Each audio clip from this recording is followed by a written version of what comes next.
Are you trying to build a network here in Nairobi? 2 years ago, I was in the same position when I moved from Germany to Kenya, very first time to build my business here, so I needed to make connections. The problem was I didn't know where to start, I didn't know how, I didn't know the right ways of communication, and this is why I will break down 4 different strategies for you, how you can make proper connections here with the people you want to meet. And I will give you one last bonus thing in the end of the video. It's not about just where to find your connections, it's also a bit about communication and how to approach these people to maintain good and long-lasting relationships. But now let's dive right into the topic and start with the first thing, that is attend industry-specific events. What was important for me when I first started to put an effort into networking, into meeting the right people, that these people have similar or the same interests as me, so that I understand what kind of things are happening here in my interests, in my industry, in my field of work, in my field of business. And this is why I went to a lot of industry-specific events. And Nairobi has a lot to offer. I think in the first couple of months I was at least every single week at one event, but also sometimes to 2 or 3 or different more events, just to meet more and more people and to understand where they are staying, where they are at with their businesses, where they are at in terms of the tech I was interested in terms of the marketing they are in terms of the global connections Kenya has. So I was just moving out a lot to these different events that are very industry specific, that you can get an image and create an image for yourself of these different industries, and especially in the things you care about as well, because these people are most likely to also resonate with you a bit better, because you bring different knowledge, they have different knowledge, and it makes it just easier for you to build a connection with them. And it's just an easy starting point because people are there to talk anyways, so this makes it very, very easy for you. So the second way I built my personal connections here, and I know it's a bit different and more difficult than just going to events and talking to people somewhere, but I actually started to create online content. So I was, from the first day I arrived in Kenya, I started to make videos on social media, and somehow my very first video about my journey of moving from Germany to Kenya blew up completely. And then I just started to create more and more content, and I think in the first week I reached over 1 million views of me creating content. And through this, people know what I was about to do here, people knew that I was here for business, people knew where I came from, so I just received a lot of different messages. So if you are going out there, tell your story. It doesn't need to be like social media videos, it can be any kind of thing just to present yourself. You can post on LinkedIn about your journey, you can post on Instagram, on TikTok, you can make videos, whatever you want on YouTube. It's just a very, very easy way how I got people to come to me instead of me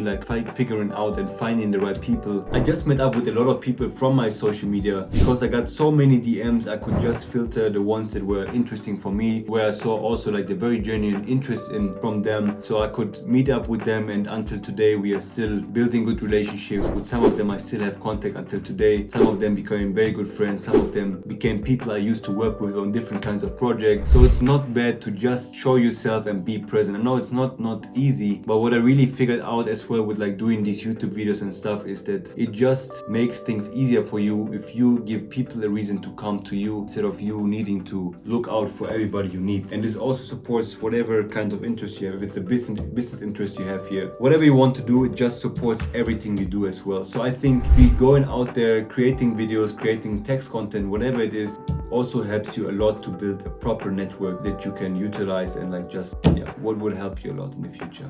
The next thing you can take an advantage of is just the locations and events that your embassy or international organizations host. They are a bit different from these public events you can find on Eventbrite, you can find on different kinds of websites or groups here, because the embassy events are mainly personalized for people who are just from the country. So for instance, for me, I signed up with the German Business Association, so they invite me on a regular basis to different kinds of events where I just can connect with different German businesses, where they also bring their business partners and their customers and people they work with to these events. So I can specifically meet people from companies and from people with my interests, so I get to know what people where I'm from are doing here in Kenya. We build a stronger network, and they even bring their network, so you can also move around there and you meet different kinds of people. And I know different kinds of organizations do the same thing. I know that different embassies do the same thing, because I was also invited once to the embassy event of Botswana because of a friend of mine. So there are a lot of events that you cannot just attend. You need to either know one, or you need to be part of this community. Let's say you need to be from Germany, you need to be from the UK, from Swiss, from, wherever you're from, but most embassies hold certain events like this and try to bring their own business communities together,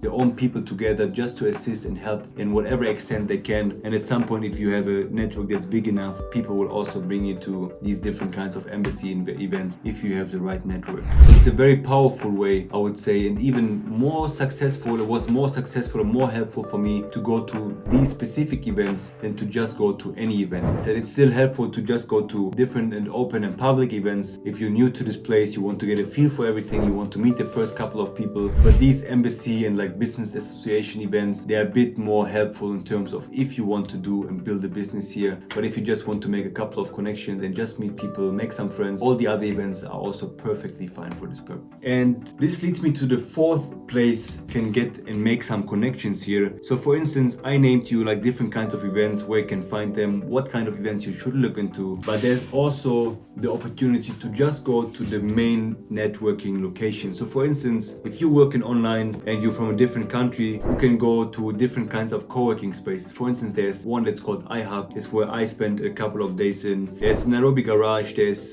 different kinds of co-working space you can just go to, get a daily pass, get a monthly pass, whatever you need. And there you will also make certain kind of connections with other people who have similar interest in you. For me, when I spend my time there, I used to spend more time there, but now I'm mainly working from home. But back then I was meeting up with a lot of founders there. We just had a conversation here and there. We started drinking a coffee. So at some point we just became more natural. So it just helps you to look out for certain locations like this where people hang out every single day, not just for one special occasion. And from there it helps you as well to build stronger connections that you can bond with these people too. Yeah, and what's also another part of this, let's say it's not as effective as like a co-working space or something, but for me, I meet a lot of people when I'm in cafes. So for instance, I just bring my laptop there, I start working there, and I see someone where I'm like, oh, this person looks curious. So I just had conversations with a lot of people, and even these people I sometimes meet in different kinds of cafes, I still have contact with 2 years later now. So like since I know them, or a year later, 1.5 years later.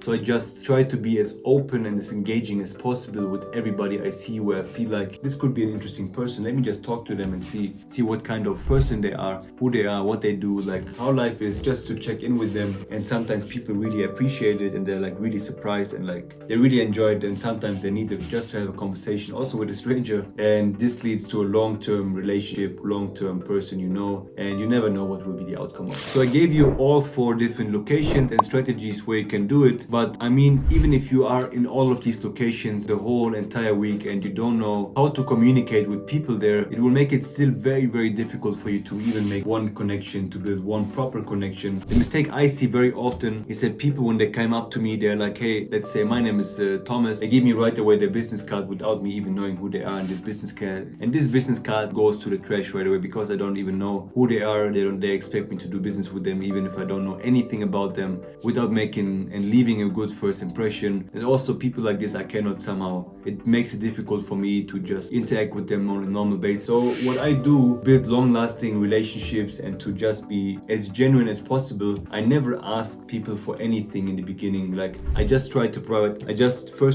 be as curious as possible. So I ask them questions like about their life, about things they are interested in. I try to figure them out in the conversation without me speaking too much. And from there, I'm trying to give them, if they need, if we are on a business event, give them as much value as I can. Give them maybe a couple of ideas and strategies on the top of my head that can help them to improve their business, to improve whatever they do, and without me asking for anything in return. So you need to be very likable. You cannot just go up there and be like, hey, I'm Marvin, and then just wait for the person to say something, because oftentimes they don't care as well. So just make a smart comment about them. I don't know, maybe tell them something about how they look. Just tell them something that you heard in a different conversation they had, maybe, without being too much listening into this conversation. So just try to be natural, not salesy, and just meet people because you're genuinely interested in meeting these people, and not because you want to get something out of them. People sense it, people hate it, and I hate it a lot as well. So be genuine, be open, and then everything will be very, very easy for you. If you're new in Nairobi, meeting new people, making friends, building business connections, and it can go very, very quickly that you meet the right people as well. So now drop me down below in the comments if there are any other ways in terms of communication that are important, or locations people can meet people, and I would love to get to know them, that I can also improve my skills in this instance and build out my network here in Nairobi. Thank you so much for watching. I see you in the next video.